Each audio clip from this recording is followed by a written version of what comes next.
pressure, he's in trouble. Loses the football. Touchdown! Got it! You have got to be kidding me. Jalen Waddle.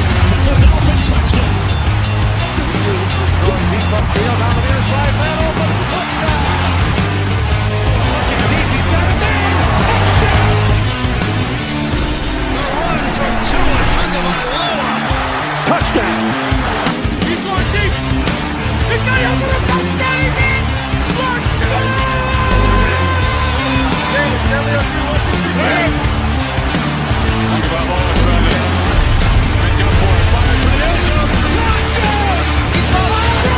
touchdown!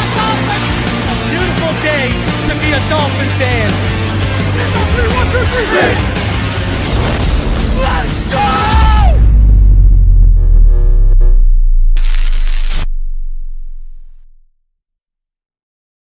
All right, huddle up, huddle up. We're going to crank these engines up on one. All right? Wait, set. Drivers, start your engines.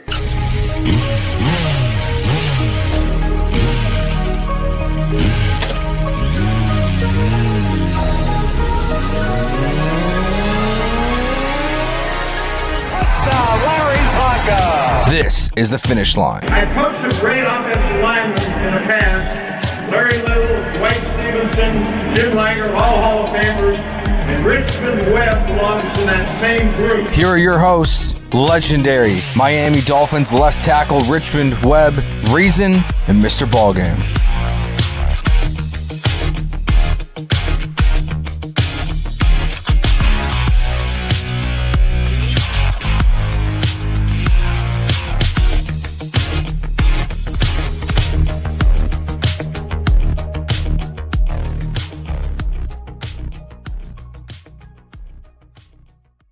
What is good, Fin Nation? What's good? It's your boy Reason. And we are back here as we meet y'all at the Finish Line. As always, I'm joined by my co-host, the legendary Richmond Webb, the Triple OG, Mr. BallGame.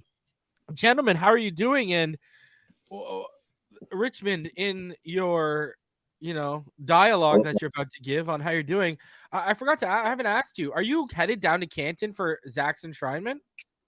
I will be there. Are you coming? No, I'm not coming. No. Yeah, I'll be there. I got to be there. So yeah, I'll be there when you go in. Don't worry. But it'll be a little hot. You see a big black man with a bath towel thrown over his head in the middle of the day. Ain't gonna be hard to find, but yeah, I'm definitely going. Yeah, so yeah, Neil's going. Neil will be there to make sure he please say hello. Don't be no stranger. Yeah. So please. I'm waiting until you. I'm on strike until you get enshrined, bro. So, all right. So how you gentlemen doing? We are the rookies reported yesterday. We are 6 days away from the veterans reporting, and we are 11 days away from the first open practice to fans. So we're not that far away. How are you gentlemen doing? Football's in the air. You can feel it. Knight says Webb and Clayton next for that gold jacket. How you feeling, Richmond? Man, I feel good. Like you said, the rookies started yesterday, so I think this is what everybody's been waiting for. It's kind of you have your free agency, the draft, and all that. But been a little dead space, this snap around this time. The OTAs, you got that. But now, the rookies reported, so that's a good thing. And like you said, next week we'll be talking about the whole team there and training camp and all that. So. We're not that far away from football again, and I think everybody's excited. Not that people don't enjoy other sports, but it ain't nothing like football season. So as soon as it ends, it seems like everybody's craving for it to start back up. So we had a little bit of a fix with the XFL and USFL, but it ain't nothing like the NFL. So looking forward to it, and looking forward to chopping it back up with you and Mr. BallGame, and getting into. I know you got some good topics for us tonight, as always. And I see the chat is full, and I actually found how you can read the comments. Last week, BallGame said something. I'm like, wait a minute, how does he see that? I thought Reason was on the one. I looked over there and it said private comments. I said, okay, so now I can read the comments as the show going on. So I'm learning. I'm in the slow class. But 2 years, but we're there. We're there. One step at a time. One step at a time.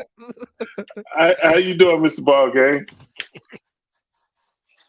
Life is good, man. This is the best time of the year. You know what I mean? I think because, the media starts their whole barrage of different things and their opinions about teams and what teams are going to do. But it's always good, man, to be able to be in a space where we actually now have our guys chirping back and making their predictions and saying what they really feel about what's going to happen in this upcoming season. And, I think it's been a minute since we've had a consensus in regards to several players on this Dolphin team talking about, how confident they are about their ability to go out and do this thing this year. And I think that's hella good in terms of their desire to be able to go forward into training camp, put in, put whatever Mike has new for them into play, and then re-familiarize himself with the things they did well from last season, build upon that, and just be confident as hell to go out here and kick other teams' asses. You know what I'm saying? I think that's going to be huge, man.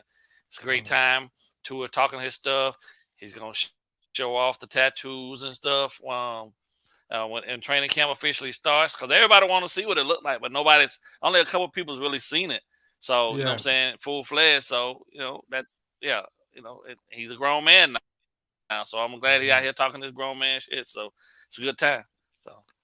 Yeah, you touched on a couple of things that we're going to talk about when we go over what he said and stuff like that. But, one thing I'll say before we get into all that stuff later on here is, it felt like last year we heard like the whispers and the low rumblings of Super Bowl talk, but we've heard multiple players have that word, that word on their tongue in this organization this year. You know what I mean? It's like, and I've been trying to tell people, like, the scary thing about us that people need to realize is this team got a little taste last year, but they realize how real the expectations are this year, and a little taste is nowhere near good enough. And like, that's a scary thing if this team's healthy, right? Like, so it's going to be interesting. And while the Bills, I don't know if you saw today, the Bills lost their EVP and COO resigned. So, I mean, people keep, getting out of Dodge and Buffalo, getting on the Titanic before it hits the iceberg, while over here, we're sitting in the beautiful sunshine of South Florida saying, Dalvin, we're ready to cook. You know what I mean? That's where we're at right now. So, it's kind of it's I don't know. The odd thing to me is, and maybe you guys feel the same or whatever, because it's just so recent. It feels like that, and maybe I'm being, jumping to too much of a conclusion, because I think it's closed or closing rapidly.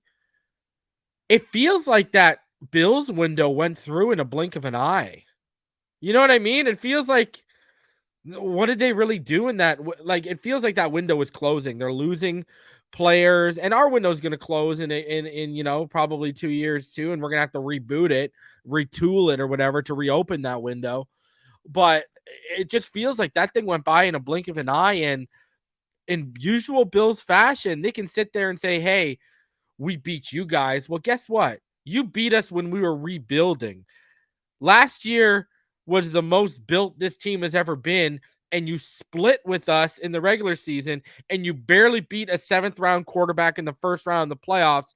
And dare I say, if Tua played in that playoff game, Buffalo would have been watching the second round at home, while Miami would have been on the road. I don't know what to tell you, what the deal is on that. And we should have won that second game, because as much as these idiots try to put it on Tua, our defense let us down that game. And that's one of the reasons why Josh Boyer is currently sitting on his couch counting the Cheetos between the cushions instead of the amount of players he's putting out in a formation on the football field. All right. So, that's where I'm at with this. So people need to, take it into, like, enjoy this. Enjoy every step. Yes, last year was a taste. Not the Cheetos. Yeah, you like that, eh? Even through the injuries, we got a taste of the playoff. Now this healthier. This team's more stacked than it was last year. on the coaching side and on the player personnel side. You can make the argument right now. I don't care what people say about Mike McDaniel. We got one of the best blended in terms of youth and veteran leadership coaching staffs in the NFL right now. I mean, that's just a fact right now. And you look at, I know we're going to get into something like this later on, ball game. Now it turns to, do we have the proper blend on both sides, on three sides of the ball, in terms of that veteran and, rookie, that youth going on. So I'm just saying, man, you got people out here. Look at the Bills, for example. They got Stephon Diggs. That window opened. Everyone was like, oh, here we go. And that thing is rapidly shutting on them by the day, it seems, and by the resigning and the people walking, while we are just getting into the thick of this window. So enjoy it, because this is going to be we knew when we signed Tyreek Hill, when we looked at his contract and we saw that $50 million number in year 4, we knew this was a 3-4 year window with what we had, and then we had to retool it. So enjoy it right now. Enjoy the ride, because, gentlemen, I don't know about you, but 11 days and fans at camp can't come quick enough, because I can't wait to hear not only the media's take on what's going on at camp, but I can't wait to hear about what our fans are seeing at camp. So, man, it's an exciting time. It's exciting time right now, gentlemen. Sure. So let's get into this, because we got a little bit to talk about, and let's, I guess, start off with talking about Tua Tagovailoa right now. And Tua Tagovailoa, in an article from Joe Shad, now we're going to show the CBS version.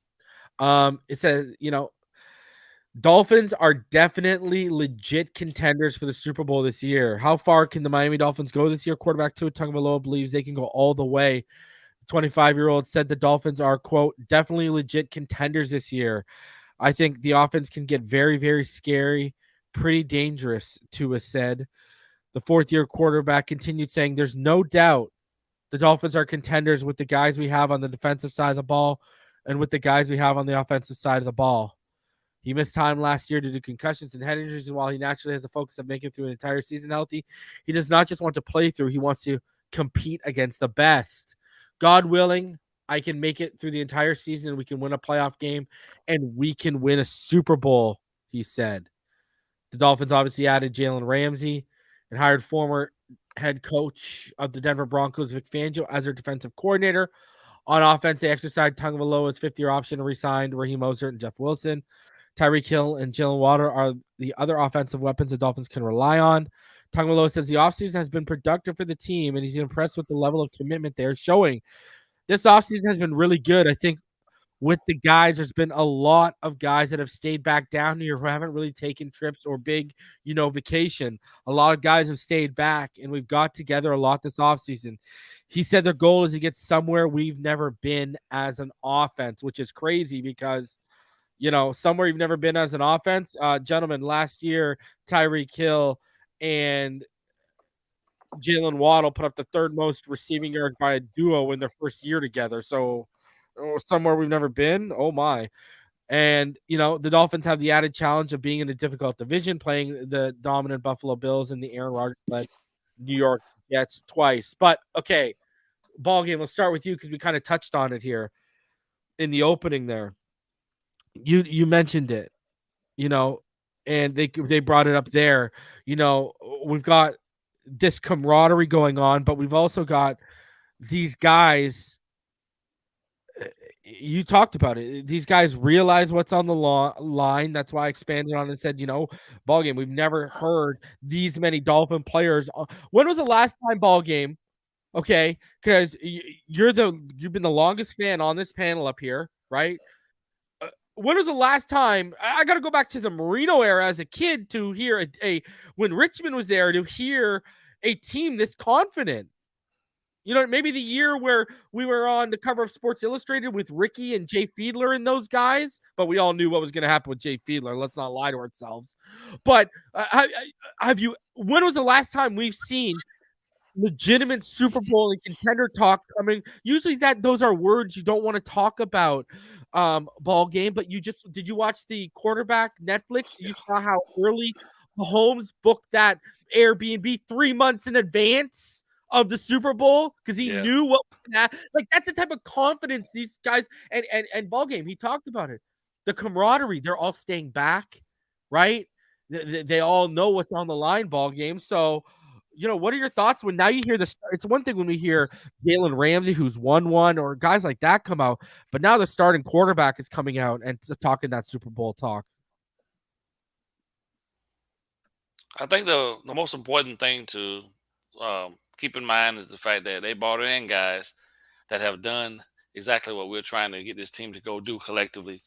And that type of success, when you have individual guys come in, it permeates itself through the entire organization, man. And, guys don't get up every day and go through the rigors that they go through in this game at this level just because. Some guys, after they figure they're never going to get themselves an opportunity to basically get to a space where they actually have a shot, go ahead and do it for the money. But this team is young enough and talented enough right now at this point that they know they got a legitimate shot based on how it's constructed. And there's nothing wrong with that because I think at the end of the day, you have to take a look. You have to take a deep dive and a deep, hard look at who you are as a person and how you sit as an organization. And it's anybody with any common sense that actually knows this game can look at this roster from top to bottom and see that the pieces that the Dolphins have constructed here have every bit of a shot to do exactly what Mahomes and his crew did last year for at least 2-3 seasons if they can keep it together. I think the most important part of this whole process, I think for me, is that guys were willing to go and continue working to develop their crafts, waiting for Tua to officially step to the forefront after he had to get himself physically ready to come in command, be the commander of this team. And now that they've done that, and now that they've seen how efficient and how effective he can be, the body can be amazing. But if the head's not ready to lead and the head's not ready to guide the body, you're going to fail. The Dolphins now at this point have a young gunslinger, cerebral mind, cerebral guy that really at this point now is willing to put himself first in terms of taking all the criticisms. And that part, I think that's the most important piece of being a leader, that you don't put it off on anybody else. You take full responsibility for it. And in football, when you got a guy that's willing to stand in the paint for you like that, good, bad, or indifferent, and take it and say it's him over anything else that anybody else did and that he can do better to make everybody else better, and he owns that, you're going to go out there and you lay it all on the line every Sunday for him. And I think that's where the Dolphins, I don't know without a shadow of a doubt, that's where they are right now. And that's scary because we've seen a glimpse of how great this thing can be. Now, you know what I'm saying, they just got to go out and add the other pieces to it, continue to just grind and get better. And I believe they're going to do some amazing things this year. It is what it is, bro. The confidence, being confident is, okay, there's levels to it. I don't think they're cocky. I think they're just confident in their abilities as a team to go out and be special. And I think where they're sitting, it's a real possibility that they're gonna go and do it. Like and you watch the quarterback, you watch the quarterback series with Mahomes. That entire group, you know what I'm saying, no matter what the situation was, they ride off of his energy, and that's who Tua is right now. I see that in how he's talking, how he's more confident about, you know what I'm saying, where they can take this group, and he ain't double talking. He's not at any point like saying it's, you know what I'm saying, well, maybe. No, he's saying it's possible, and this is what we're going to go and try to accomplish, and ain't nothing wrong with that, right? And and then when you got other people in the industry talking about it, well, there's some idiots out here, of course, but the vast majority of people are looking at this roster and they're changing their tune and saying that the Dolphins have a legitimate shot, and it's true. And there's nothing wrong with stating the facts. So I like where we are. I truly, without 100%, without any doubt whatsoever, I like where this team is right now, and I believe that they can sustain this because they have the right people in place, players, coaches, a great blend, man, to just be to go out and accomplish this thing. So yeah, it's a great time to be a Dolphin fan right now. Richmond, what do you think about QB1 taking this, this exuding this kind of confidence? Because a few years ago under Flores, he would have never been this open, Richmond. He would have never said these kind of things because, Flores would have been sitting there waiting to slap him on the wrist for, you know what I mean? You know what I mean? For being that open and stuff like that. He didn't like talking kind of like that. So how you feeling about this? This also feels, what this feels like, Richmond? It feels like all the guys around him are telling him, yo, we got a Super Bowl team here. And because Tua's not the type that'll just go out and be the first one to say it. You know what I mean? He's the type that, okay, he'll watch, he'll see what's built, and you'll hear guys, veterans like Tyreek and Jalen say, yo, we got a Super Bowl quality team here. And he'll be like, you know what, we do. So what are your thoughts on this whole thing? Because a lot of players have been talking about it, Richmond. Yeah, I definitely agree with him. I think it's a mindset. And like you said early in the show, I think the only thing that can slow them down is injuries. They have the talent on both the offense and defensive side of football. And the thing that I'm hearing is also confidence that it's a team that's unified as one, that has a goal that everybody believes that's achievable. And when you start hearing about guys not going out of town and staying together and working to get better, this and that, and he said this is Tua's fourth year coming out of a program like Alabama. I know that was instilled in him. Every year at Alabama, the goal is to win a national championship, put yourself in position. And so he's been conditioned from that even before he got to the Dolphins. And now you get with Mike McDaniel, and then you get Fangio on the other side. And this is his second year in Mike McDaniel's offense. So imagine what hasn't been installed that he's probably been looking at and saying, wow, you know what I'm saying? I think it's going to be a whole nother level, a whole nother dynamic that we thought it was exciting last year. I think it's just going to be over the top. And not only the players are saying it, but analysts, from ESPN, NFL Network, it's not like we're going to sneak up on anybody. I mean, we're built like Tarzan, so if you built like Tarzan, you can't play like Jane. So they accept the role. And like you said, bringing in guys like BallGame said, like a Ramsey, a Cheetah, guys that's been there, that knows what it takes to do that. And I think Cheetah made such a huge impact on the team to see a guy that's been to the Super Bowl to come in, and he probably worked harder than anybody. And all that does is force other guys to raise their level of play. And he would challenge Waddle, like you said last year, to say, hey, I want you to be better than me. But if you're going to be better than me, you got to work for it. I ain't going to just give it to you. So that's the way you continue to get better. And when you hear guys committed to staying together in the offseason, working and stuff like that, and everybody becomes unified. And even when you hear Tua talks, he never talks about he always talks about the team first, what we can accomplish, this and that. And when you're one of the marquee guys and you got a guy bought in like that, about not so much about individual success or whatever, about team success, we're headed in the right direction. So I'm loving what I'm hearing so far. Now, if you guys didn't see it, Greg Carton, I guess I'd never heard of him because he was in jail for getting caught up in a Ponzi scheme. He came out here and he was trying to call Tua, he's like he's the worst, best quarterback I've ever seen. And he tried to say, he can't throw the deep ball. And, I lit him up a couple shows ago. Like I brought up next gen stats, which we all know the NFL heavily leans on, and next gen stats had Tua as the number 2 ranked deep passer in the NFL. I brought up the Deep Ball Project, which had him the third overall most accurate deep ball passer. Broke down about when even it goes even further. He was the 4th most accurate passer in the NFL on throws of 31 to 40 yards. He was in he was in the top 5 and top 10 of a lot of, like, you look at throws of 41 plus yards as well. He was the 5th most accurate. You know what I mean? Tua was just lighting it up on the deep ball. The deep ball project showed that. Everything showed that. You know, I brought up PFF. You know, I brought up all these different outlets and all their metrics, and even PFF. They had Tua as the number 4 deep ball passer last year. You know what I mean? Everything was just, you know, we're talking about the number 1 deep passer in yards per attempt, number 1 in passer rating. You know what I mean? Number 2 in air yards, right?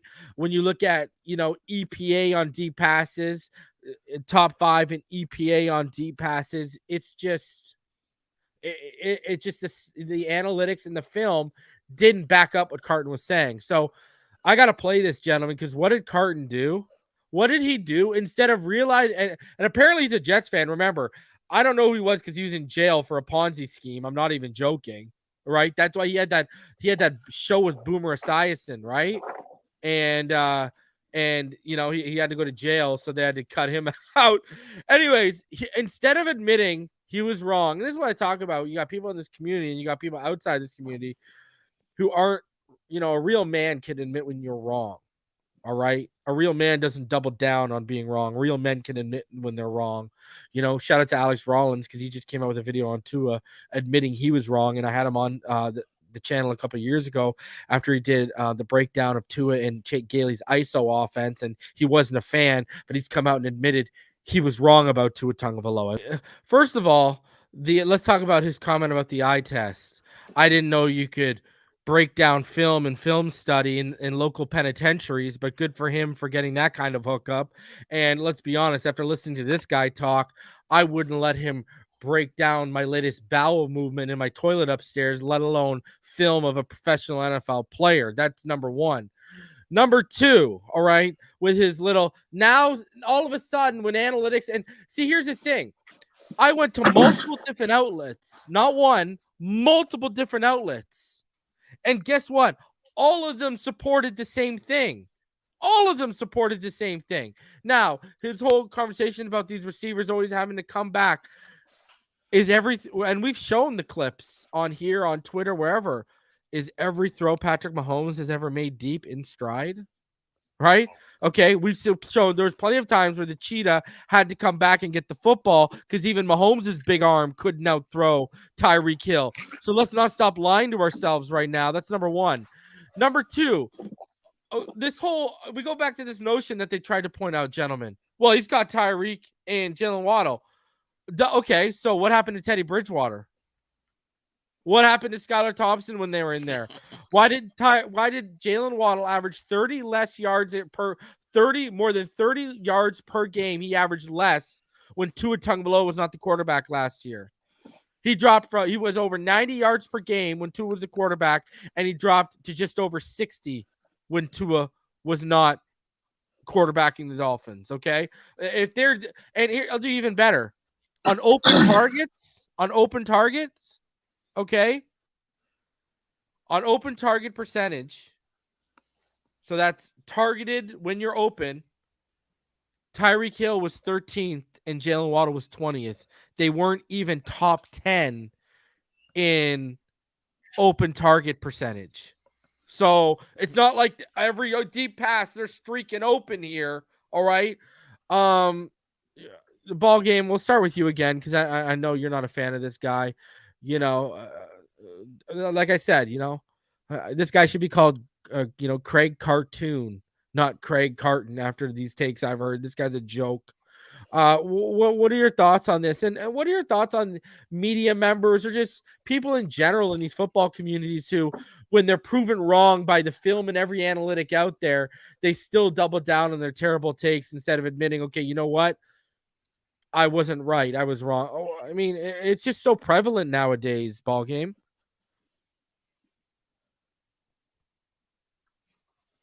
Muted.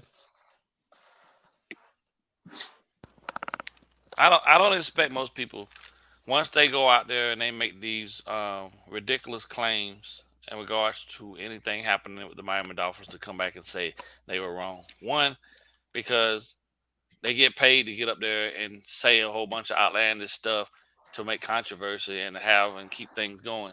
I understand how the media monster works.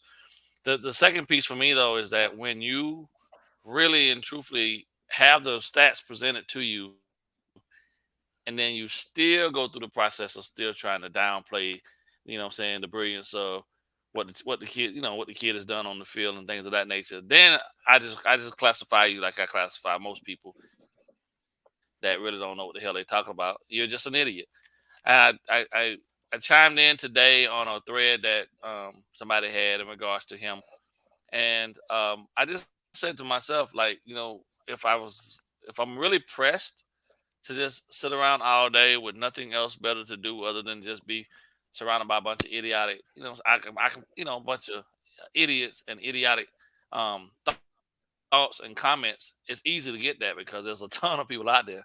But I rely on knowing truthfully that the NFL, they pay organizations to go and break down these things because statistics, at the end of the day, stats don't lie. People can lie. This guy's a well-known. He has his own team agenda. He has his own favorite team. So I don't expect him to ever have anything positive to say because his team is going to be and fall victim to what the Dolphins are going to put on them in terms of ass whipping this season. So I get it, right? Controversy sells, but overall, at some point, they got to go back home and look themselves in the face and just say, you know what, man, I'm really making an ass of myself out here because that's really what it comes down to. And like I said, I don't expect idiots to come back and say they were wrong because in their heart, he really feels like he's got it all figured out. Because anybody with any common sense know that the quarterback has to throw the ball to a spot downfield where the wide receiver has made himself open or at least has an opportunity to catch the ball. The brilliance is in the throw.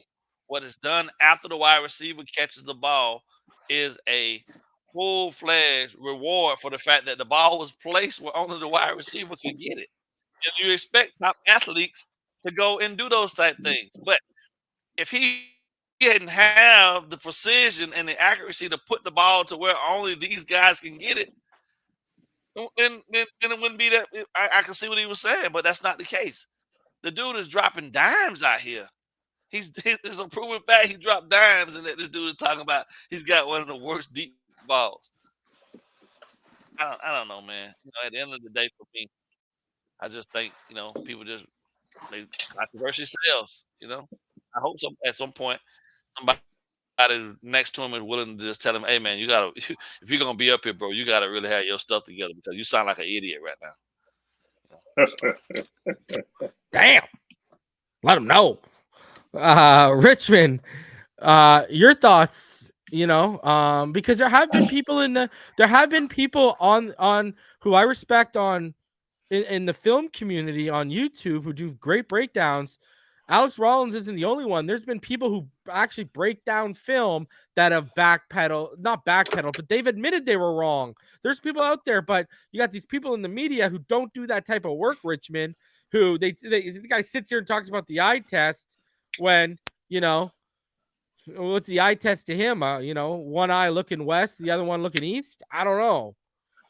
I don't know what he got his eyes on. Maybe he might have had it on something when he was in prison. I don't know, but I don't entertain foolishness. I mean, I don't waste my time on people like this. Once I know you don't know what the hell you're talking about, I'll just say okay and chunk you that deuce and keep. It's hard to argue with a fool. And this is what I said, Richmond. Here's his eye test.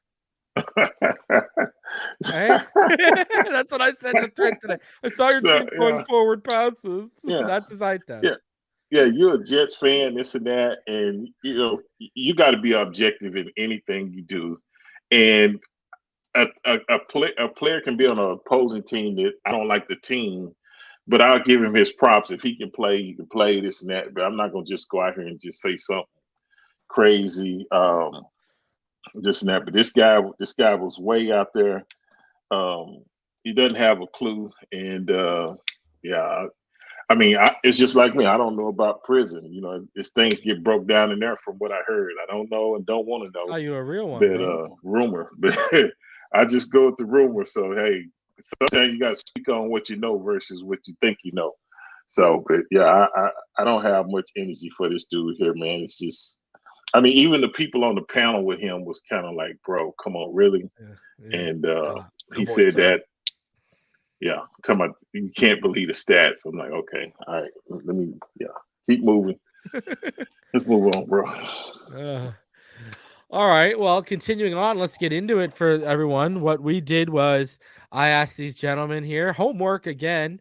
And as we continue to prepare you guys for training camp to really kick off next week, we listed our top 3 most burning questions that we have looking to be answered heading into training camp here, gentlemen. And you know me, I had to make it look all pretty and fancy and all of that good stuff. So here we go. Here are the biggest burning questions heading into Dolphins training camp. Let's start all the way at the right with Richmond Webb. And his first question, Richmond, let's hear about it. Will Austin Jackson return to pre-injury form and solidify the right tackle spot? I think that's key. I mean, that's Tua's blind side. And, he started out really good last year. But, like I've said before, this is, he's going into the last year of his contract. This is a money year. And if anything, I just remember how I thought, when you're a first rounder, if you're any kind of player competitive and you've been a starter, you want to compete and want to be the best thing possible, especially when if I'm on that team and I see how special we have a chance to really do something special, I'm busting my ass to be the best player I can be. So I just know how critical that is to being able to have the offense execute at the maximum performance it possibly can. And if we show up that right tackle spot, that's a huge relief or sigh of relief that, hey, we don't have to worry about that because it gives Tua time to do what he does. It gives the running backs, we're not just one-sided where we got to do certain things because, we don't have somebody capable of it. I think he's capable to do the job. I just think that he's just got to remain healthy. I think he's been working hard and stuff, but I just want to see him return to that form before he got hurt last year and stay healthy. And I think that'll be a huge, huge win for us. Shout out to Topher. He says, yo, shout out to him. He made a $25 donation through PayPal yesterday that I forgot to shout out. So shout out to Topher. I forgot to give you that shout out yesterday. And, you could also throw Liam Eichenberg in that. And we talked about that in our private chat, Richmond, where, BallGame made the point. He's like, we basically know how it's going to go with Liam Eichenberg because none of us had Liam Eichenberg up here. But you got a really good second question. And this is a training camp. But training camp, people forget, runs through the preseason games. So this is a really good one you got here. And this is something that I think we should all be paying attention to. How will Tua react to contact after last year? Yeah, I think, deep in my, I think he's going to be fine. A lot of times when you've been hurt before, and a concussion is a little different than I think an injury where I say an ACL or something. You get back out there, and then you always kind of have in the back of your mind, you're a little questionable. Is it ready to go? This and that, blah blah blah. But I just want to. I know he's worked his tail off. This and that. I think he will be much better at being able to go down and protect himself. This and that, and hopefully we had a protection where he doesn't have to do that numerous times a game. And we can really let him showcase and do the things that he really needs to do. But, I think that's the thing because I know in this game, eventually you will get hit and just, how will you get down and protect yourself and not, some stuff you can avoid, some stuff you can't. But I think he'll be much more aware and conscious of his surroundings, when he can. Not that he's going to be happy feet and looking around. He's going to go through his progressions and stuff. But that's what I want to see. And I think it'll give the fans a lot of ease and stuff like that, because when we look at last year, like you said, you've seen the drop off when Tua was not in the games, and it's not even close. This and that. You can say what you want about the other quarterbacks. I'm not hating on them and this and that, but he's just on a different level. So in order for us and for the team to have the type of success that everybody is projecting and believing and having that confidence, we gotta have him under center, and that's why I put that question out there. And you made a good point there too, right? Like, we'll pressure early on, rush his process. You know what I mean? The footwork or whatever. How will that? It's not just about how will react to be getting hit. How will he react to pressure and his process? You know what I mean? So interesting stuff there. And then finally for you, how will this team perform in the preseason? And it's interesting you asked that question, Richmond, because I read an article a couple of days ago on the channel here, and it was an article basically talking about the most overhyped and most underrated teams heading into the season, and they actually had us overhyped. So, it's interesting you have this here, because I think we'll get a little bit, we won't get full answers because it's preseason, but we'll start to understand how, get an idea if the hype is somewhat real, right? Yeah, and what I meant by that is if we can show our basic defense and basic offense, at no means do I mean go and open up the whole playbook during preseason. That's not the time. But if we're really executing with just a basic deal where we're not really showing all our packages and stuff like that, I think that's going to give us confidence. I think that a lot of people, or a lot of our fans, if they're not careful, some people don't understand the difference between preseason and regular season. Does it matter whether we win all the games or not? To me, no. I want to see how the ones interact against the other teams' ones, this and that. If we're really efficient moving the football, is our defense getting in and off the field, this and that? Because we know there's more to come once the regular season starts. But that's just a question. I just want to see how we match up without showing everything. And I think that's just a question for me personally. But I'm not looking for them to open up and show all our trade secrets and, we're going to do this, that. That's not the time for it. I just want to see how we match up. If we can match up with our base stuff and we hadn't added all the little wrinkles and stuff, it's going to be really good. But I'm not concerned about, people are always going to say whether you're overhyped or this. I ain't concerned about that. I'm not worried. I just want to see what they're going to do and then get ready for the regular season. As long as you're ready to go, I'm good to go. All right, BallGame, your burning questions, and this is something you've talked about a few times on the pod already. The first one, will the defense gel quickly and become a top 5 defense by season's end? Yeah, I think what we got let down in some games last year. On the defensive side of the ball, offense has gone out and done some great things to put us in a position to win, and then defense lost games late. And I think you attribute a lot of that to guys just not really understanding and trusting each other. I think because there weren't a lot of blowouts, right? And a lot of that just comes down to the X and O's that you get to rep over and over again in practice and things like that. And the continuity aspect is just as important on the defensive side of the ball as it is on the offensive side of the ball. Offense went out and proved that they could be a top offense. This defense with Fangio showing up has the potential to be a top 5. The question for me, like it says here, is how quick can they do it? Because we all recognize that the first 8 games out the gate are very, very, very critical games, and they're all games that we can't really be affording to lose. Right? The schedule schedule makers didn't do us any favors in regards to how difficult the schedule is. And I just think that if Vic can at the very least get down the fundamentals within, training camp, or, if he's done some of it to some degree in the OTAs of conceptually what he wants these guys to go out and do, because that's going to help them matriculate a lot faster during the first couple of weeks, because the defense obviously has to have a great showing, because we're going up against some really high-powered offenses, and, guys not really understanding how valuable that is going to be a problem for us. I do believe it'll happen. I don't think Fangio at any point is going to allow these guys to go out there and make a mockery of themselves, or himself for that matter. But, it's a concern for me, because conceptually he's asking them to do things that they haven't been asked to do before.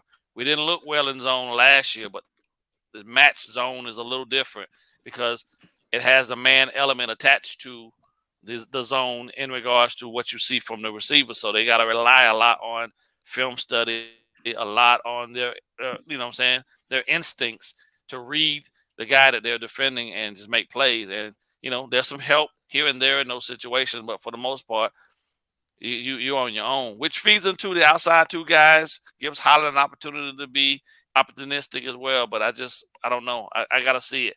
And, I'll be paying really close attention to the first couple series of every preseason game, I'm saying, to see what the ones on defense look like. And then, I'll chime back in a little bit later, as we do the shows to give an honest impression of what I've seen or what I see. But that's huge for me right now. And number 2 for you is, does this team have the right blend of veteran experience? And that's something we talked about earlier. We think they got a really good blend of veteran and youth experience personnel wise on the coaching staff. And your concern here is, do they have enough veteran experience? What do you mean by that in terms of like playoff experience and such?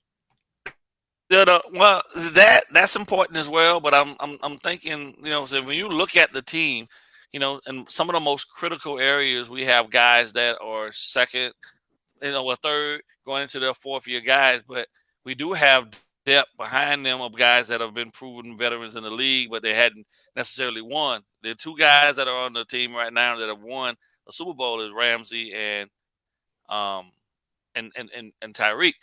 And everybody else in the receiving core has had what you would consider to be above average, wide receiving, careers, right?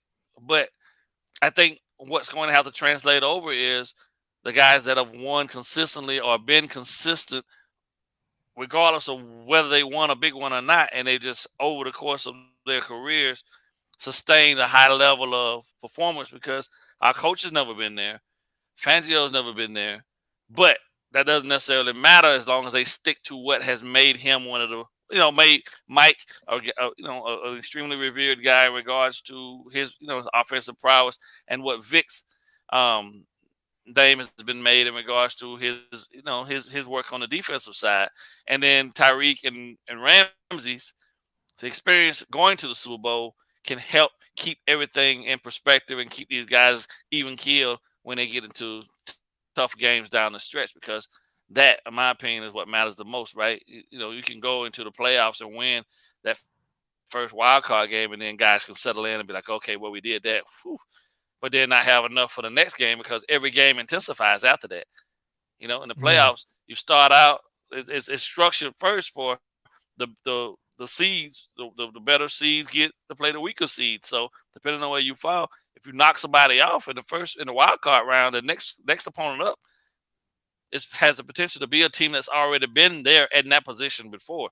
And us being a young team that's not had playoff experience, that matters. And they're going to have to lean heavily on those veterans. I do believe Tyreek and Jalen will be able to offer, tidbits of information to everybody that's, on the team. But it matters, man. They all got to believe in each other, and it starts from the top all the way to the bottom. The 53rd guy on the roster, or all the way to the last practice squad guy. Everybody's got to believe, and everybody got to show up willing to make each other better. And if they do that, everybody buy in. I think we said it all. They can be very special. So yeah, but it's all about the blend. There's got to be a balance. About 370 of you in the room. Please smash that like button, subscribe if you are new. And your third and final one here, will Brandon Jones become a complete strong safety under Vic Fangio, and with a guy like Deshaun Elliott breathing down his neck, just there to take snaps away? Yeah, I think it's always important, bro, to have the best level of competition that you can have at every position. And I like Brandon, right? I got a soft spot for him. I know that the past regimes, they found a niche that he had that he did very well, and they exercised it to the fullest. But I'm not 100% convinced, like most people, that he can't turn the corner and give you something in the pass defense game. I do believe he's young enough to be able to have somebody pull him off to the side and show him a couple things here and there and talk him through what they're really needing from him. He's a superior athlete. And then in that instance, I do believe that he has the capability to do it. Now, whether he does that early or does it late doesn't necessarily matter to me, because all I want everybody on the roster to do is compete. But in the same sense, I'd prefer it to be Jones. He's a guy that we took a chance on. Elliott is the guy that we brought in to solidify the position in the event that Jones can't do it or they just battle out and Elliott beats him out of the position, then that's fine too. That means that we got the better of the two in that spot. But I don't think, without a shadow of a doubt, that Brandon can't fulfill the role of what we need as a strong safety in this defense. And I want that for him. I just hope that that's something that after the injury, he can go back out and solidify for himself. And I think that's going to be important for this defense because safety play is important. Safety play is key. Like I keep saying over and over again, this match zone coverage that we're going to be running is going to be highly predicated off of guys being able to break down really quickly what their assigned receiver is going to be doing and making plays immediately in the event once they've got it all sorted out. So So for me, I've got the first one is the Noah Benogany project over. You got Bryce Thompson who played in the XFL, played some snaps with the Saints. He's been in the show before, and he had a big offseason program. You also have Cam Smith was just drafted, and that you got to assume is going to push Noah Benogany even further down. If Keon Crossan stays on the team, he's going to rank higher. Trill Williams is coming back. Nick Needham is back, and these are guys. Trill Williams is a guy who they've been playing at safety, but he can also slide into the slot or play on the boundary if you need him to. You even got a guy like Justin Bethel, who he's going to take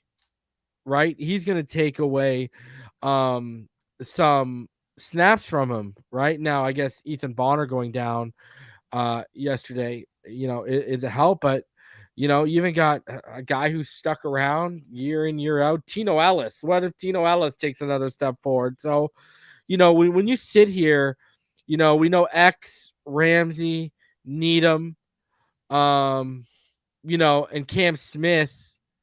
Those are locks basically, and those are 5 guys. It sounds like Trill's going to be a lock, and then one or both of Crossan and Bethel are going to be a lock. Where's the room for Noah Benogany to breathe and get the snaps he needs at this point of his career? So, I do think we could see the end of that project. I wouldn't be shocked if he gets cut. Number 2 for me, did we have QB2 in-house all along? This is a battle I've been talking about all off season and something I've highlighted multiple times. White's money could have been allocated elsewhere, especially since we're pinching nickels and dimes right now on Cook's contract. And the whole thing is Skylar was drafted to be this guy. Skylar was drafted to be the quarterback too. And, did they jump the gun by not believing in their own process and their own development and their own pick of this kid by going out and getting Mike White, who people who have already seen him in OTAs when there weren't even pads on have not been impressed with his arm or what he's done at the position. Or at the end, were they just not that confident in what they saw from Skylar Thompson in year 1, and that's what made them make this move? And, if that was the fact and they just weren't overly confident in him, then, hey, if it does end up biting them in the ass and Skylar does take the proper second-year developmental steps and he locks in the QB2, I won't hold it against them. But, if they were just overlooking and just eager to get someone in here in case something happened to Tua, and they overlooked their own process, then they got to look within, because that's that money could have been allocated elsewhere for sure. And then number 3 for me, and probably the top burning question heading into camp, will Dalvin Cook be a Miami Dolphin? Are we going to get resolution to this? Is this resolution going to be favorable and positive for the Miami Dolphins? Is it going to be the resolution we are all hoping to see and the resolution we all want? You know what I mean? So it's very, very, very interesting to see how that works out. I think we got a lot of good questions here for everyone to really, look for the answers for as we get into the thick of training camp next week, as it starts next Tuesday when they show up. And speaking of Dalvin Cook, he was on the flight, there was talk about him. Rich Cimini was on the Flight Deck pod today, and he actually talked about Dalvin Cook. And remember, Rich Cimini is an ESPN an ESPN and NFL Nation reporter who covers the Jets. And he said there's mutual interest between Dalvin Cook and the Jets, that the Jets have continued to be monitoring the situation. He's looking to make about $8 million a year, according to Cimini. And he said he doesn't think he's going to get that from the Jets, and he'd be surprised if they even went as high as $6 million. And apparently, from all indications, Breece Hall, well, guess what? Breece Hall is going to be ready for week 1. Now, he went on the PUP list today, but he can be activated at any time. So the indications are that he's going to be ready for week 1. Now, again, that's in the ballpark. What did I say? I said 6 to 8 million will get this done. 7 million, I said, is the magic number. And now you got a national ESPN reporter basically regurgitating what I've said the whole time.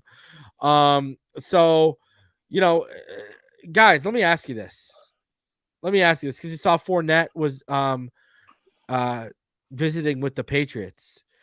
If you swing and miss on Dalvin Cook, do you move forward as is, or do you make a move for a Lenny or a Kareem Hunt, or do you swing for the fences if a Josh Jacob gets released outright, the tag gets rescinded? What would you guys do? Would you stay still, or would you still look for another upgrade? BallGame, we'll start with you again.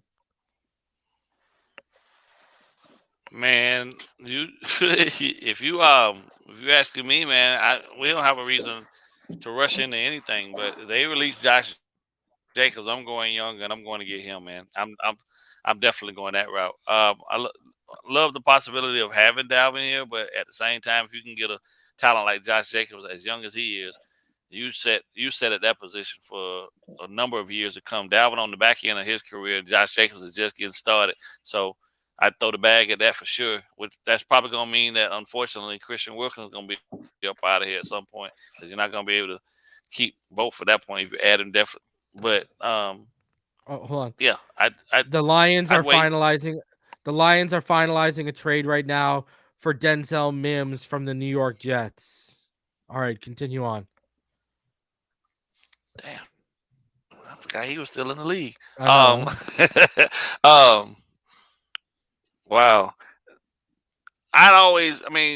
The guy's got to prove to you that he's able to play at a high level in this game, and I think Josh Jacobs more than did that. Now, you already know what Cook brings to the table, but he's on the back end.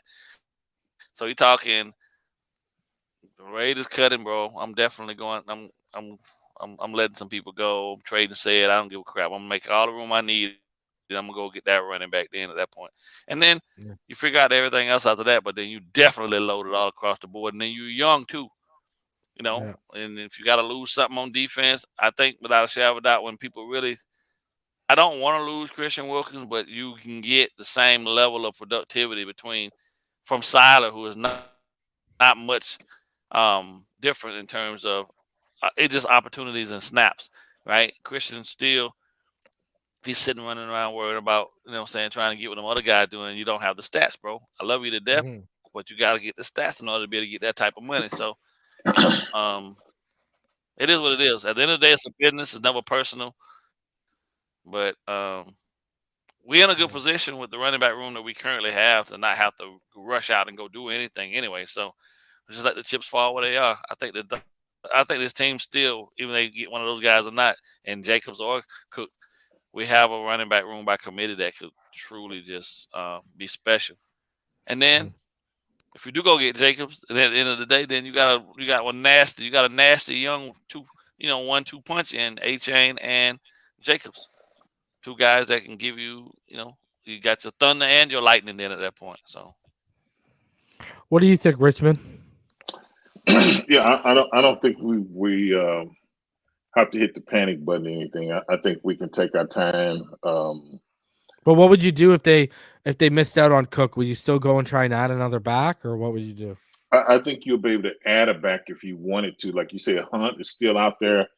It's just, and when we talked about it earlier, if you can pick up a guy like Hunt or a guy like Fournette, it gives you a change up, that physical power running back that when in the second half of the season, when you want to really lean on the defense and really control the time and possession of the clock, that's when those guys are valuable, and you can still do the change up when you got guys like Achane, Moser, stuff like that.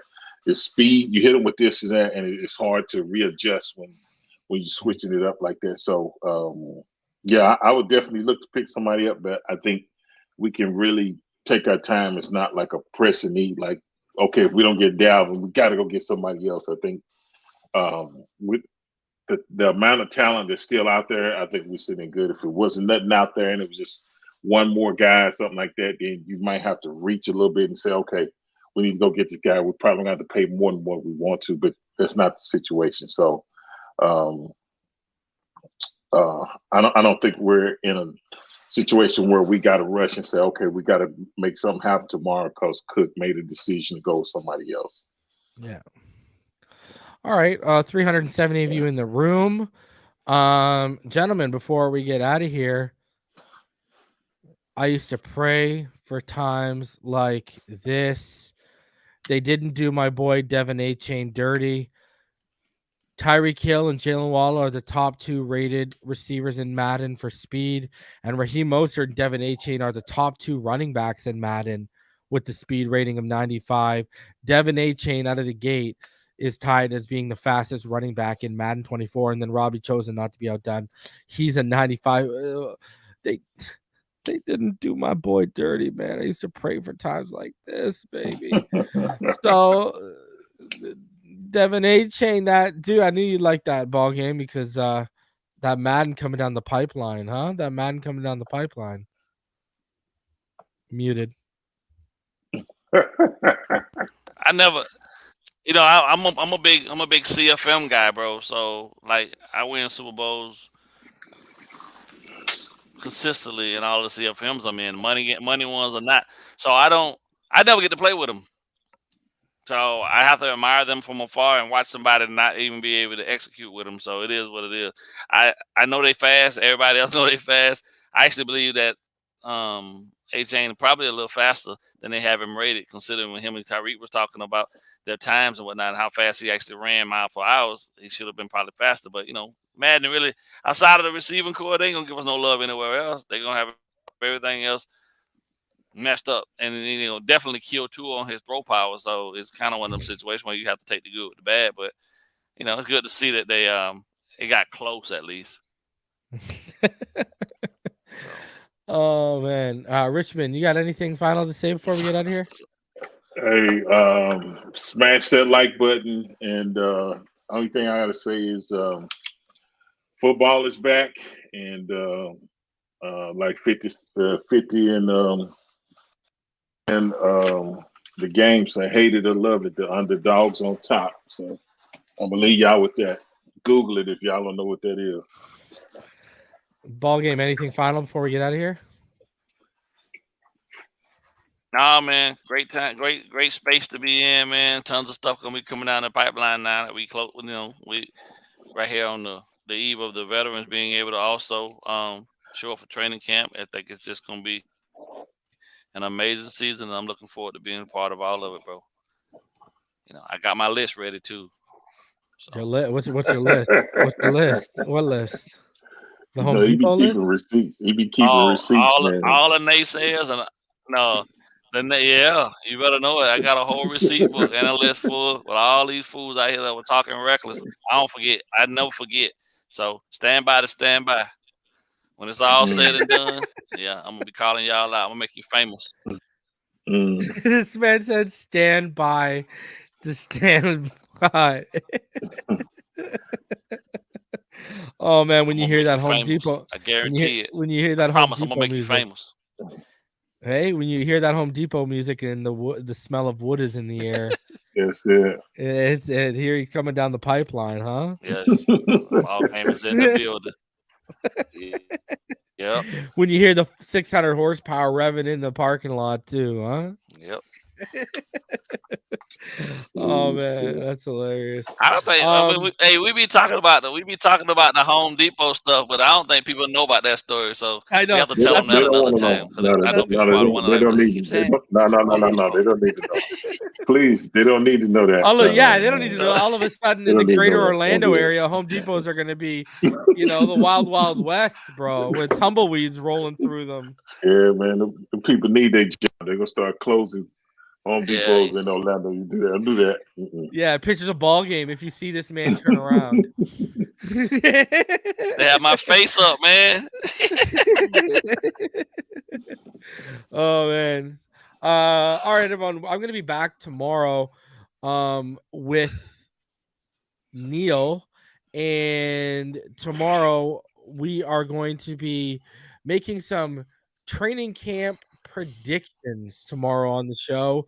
So be sure to tune in for that. That'll be happening around 5 p.m. Eastern.